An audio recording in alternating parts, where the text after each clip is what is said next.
Is this a case of police brutality? You have to watch this video closely and decide for yourself.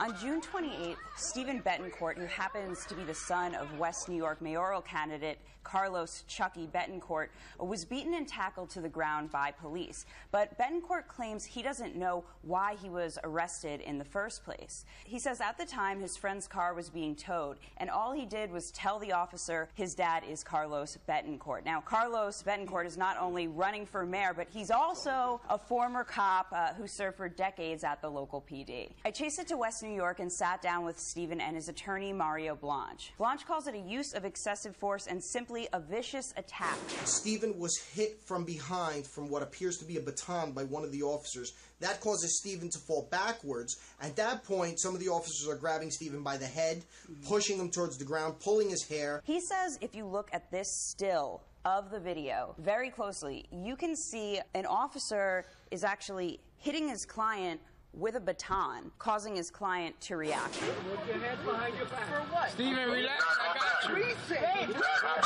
Nah. Reset. What the f***?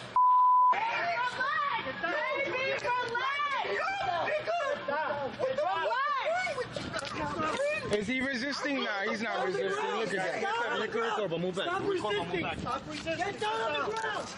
Are you kidding me? Why the f*** are you doing this to him? But it was Steven Betancourt who was originally charged with felony assault and hindering arrest. His attorney says those charges have since been downgraded to just a disorderly persons offense, and his lawyer says he's considering a civil suit against the PD for violating Steven's rights. Now, Steven is a professional model and actor, and he says he grew up respecting West New York cops like his dad, but now he says he's disgusted by the PD.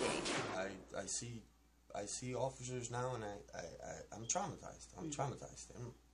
As for Steven's dad, Chucky Betancourt, I reached out to him for comment but haven't heard back yet. West New York town spokesman Pablo Fonseca tells me West New York authorities are not commenting on the situation at this time. He says the arrest is currently under investigation by Internal Affairs. I got to tell you, Kate, I look at this and I think this is far from a brutal beating. This looks like the boys in blue doing their job, bringing in an unruly suspect. Listen, we've covered a lot of police brutality cases, and I'm generally really hard on the police. Never once have I had to zoom in at a picture to identify the brutality. I mean, in a situation like this, if he just allowed them to handcuff him, his father's a police officer. The police have the right to control the scene. If he's handcuffed at the scene, this never happens.